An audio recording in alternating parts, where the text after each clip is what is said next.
Beberapa langkah saya hendak pergi, meninggalkan kuburan itu. Tiba-tiba mayat itu bangkit dan berkata, "Sungguh celaka engkau, wahai pemuda. Apakah engkau tidak malu kepada Tuhan yang kelak membalasmu di hari kiamat?" Kisah penggugah jiwa. Alkisah, ada seorang pemuda Madinah yang pekerjaannya sebagai penggali kubur. Pemuda ini gemar mencuri barang-barang berharga yang dikuburkan bersama mayat. Tindakan ini dilakukan ketika keluarga jenazah meninggalkan kuburan. Dia gali kuburan itu kembali untuk mengambil barang-barang berharga yang ikut dikuburkan bersama mayat. Dia akan mengambil kain kafan mayat jika kain itu dianggap berharga. Pada suatu hari, ada seorang gadis di Madinah yang meninggal dunia. Gadis ini terkenal dengan kecantikannya yang luar biasa di kota itu. Di samping kecantikannya itu, gadis ini juga sangat solehah dan pandai menjaga diri semasa hidupnya. Banyak laki-laki yang ingin menikah dengan gadis cantik ini. Suatu hari, ketika gadis ini meninggal dunia, pemuda penggali kubur ini memulai aksinya. Begitu suasana pemakaman sudah sepi, dia menggali kembali kuburan gadis itu. Pertama-tama dia ambil kain kafannya. Pada saat membuka semua kain kafan si gadis, maka terlihatlah kecantikan wajah dan tubuh dari gadis itu, hingga membuat mata si pemuda terpesona karena melihat begitu indahnya tubuh jenazah si gadis. Tanpa berpikir panjang, pemuda penggali kubur itu pun langsung melampiaskan syahwatnya kepada jenazah gadis tersebut.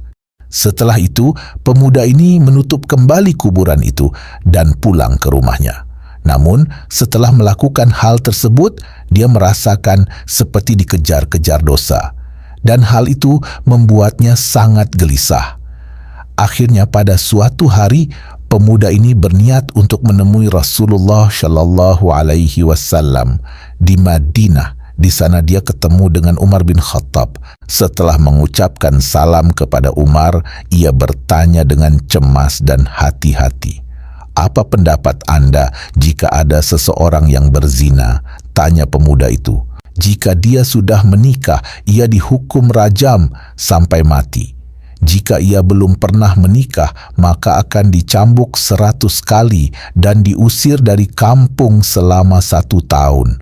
Jawab Umar tegas. "Lalu, bagaimana jika seseorang itu menzinai mayat dan ia belum menikah?" Tanya pemuda itu.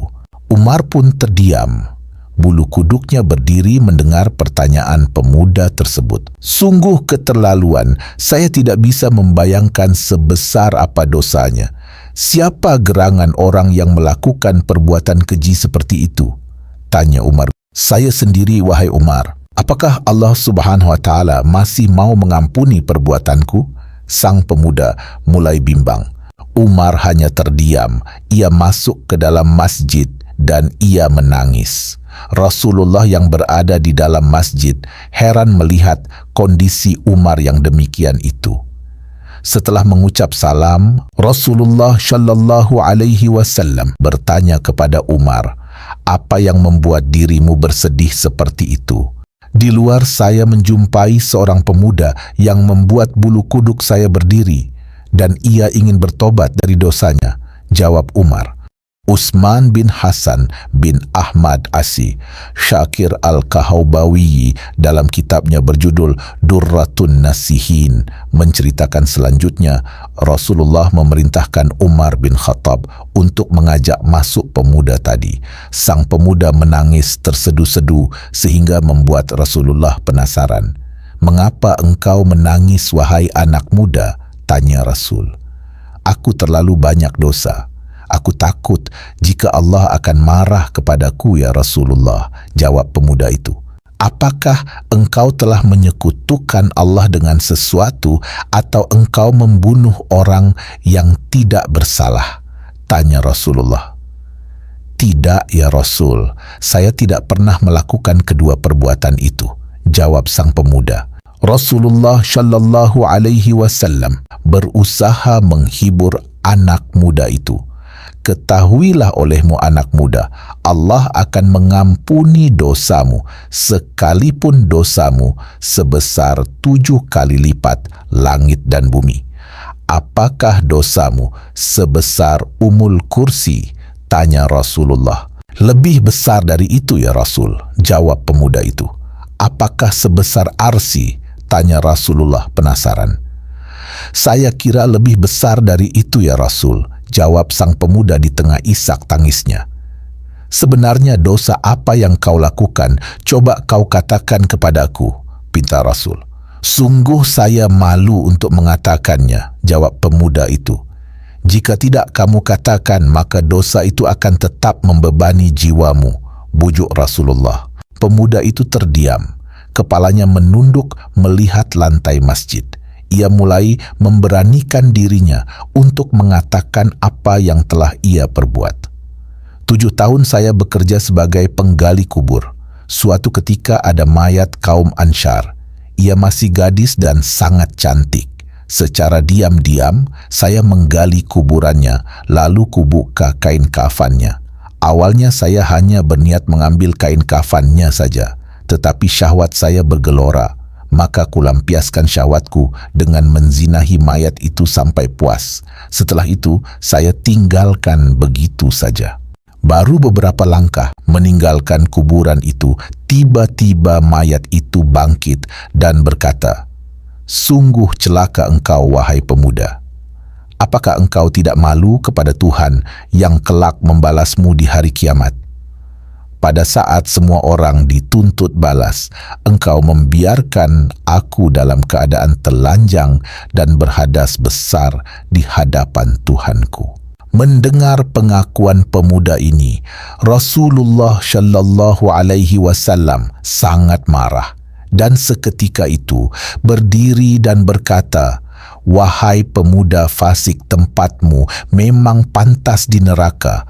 Keluarlah dari tempat ini." Sang pemuda keluar dengan hati yang hancur dan jiwa tak bersemangat. Tak ada harapan baginya untuk mendapatkan pengampunan dari dosanya. Sebenarnya, ia ingin bertobat dengan sebenar-benarnya kepada Allah. Dia terus melangkah tanpa tahu arah dan tujuannya. Nabi ingin mendengar petunjuk langsung dari Allah Subhanahu wa Ta'ala tentang peristiwa yang baru saja beliau dengarkan. Di sisi lain, pemuda itu kemudian pergi menyendiri dalam sebuah gua di gunung. Di sana dia menangis, meminta ampun kepada Allah Subhanahu wa Ta'ala. Dia bersumpah tak akan keluar dari gua sebelum Allah memaafkannya dan menyampaikan ampunannya itu lewat Rasulullah Shallallahu Alaihi Wasallam. Setelah 40 hari, tubuh dan wajah pemuda itu berubah drastis. Selama di dalam gua, dia hanya bertahan hidup dengan makanan yang dia temukan dalam gua. Dia berdoa, "Oh Tuhannya Nabi Muhammad, Tuhan Nabi Adam dan Hawa, jika aku telah Engkau ampuni, sampaikanlah kepada Nabi Muhammad dan para sahabatnya. Namun jika kau menolak tobatku ini, bakarlah aku di dunia dan bebaskan aku dari siksa di akhirat. Sungguh saya tidak akan sanggup menerima siksamu di akhirat kelak." Bersamaan dengan itu, Allah mengutus malaikat Jibril untuk menemui Rasulullah Shallallahu Alaihi Wasallam. "Wahai Muhammad, Allah menyampaikan salam kepadamu." Dan Allah bertanya, "Apakah engkau yang menciptakan makhluk?" Tanya malaikat Jibril. "Allah yang menciptakan diriku dan semua makhluk," jawab Rasulullah. "Apakah engkau yang memberikan rezeki kepada mereka?" Tanya Jibril. "Tidak, hanya Allah yang mampu memberikan rezeki kepada makhluknya," jawab Rasulullah. "Apakah engkau yang menerima tobat mereka atau engkau yang menghukum mereka atas dosa-dosa mereka?" Tanya malaikat Jibril. "Maha suci Allah yang maha memberi pengampunan," jawab Rasulullah. "Wahai Muhammad, Allah berfirman, 'Maafkanlah hambaku, karena aku telah mengampuninya,' kata malaikat Jibril. Lalu turunlah ayat, "Dan juga orang-orang yang apabila mengerjakan perbuatan keji atau menganiaya diri sendiri, mereka ingat akan Allah lalu memohon ampun terhadap dosa-dosa mereka. Dan siapa lagi yang dapat mengampuni dosa selain daripada Allah?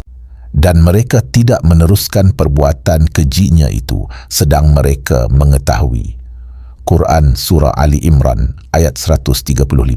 Kemudian Rasulullah Shallallahu Alaihi Wasallam memanggil pemuda tersebut dan memberitahukan bahwa Allah telah mengampuni dosanya dan menerima tobatnya. Tak lama kemudian, pemuda ini meninggal dunia. Semoga kisah ini bermanfaat untuk kita semua. Jika ada kekurangan, tolong ditambahkan dalam kolom komentar.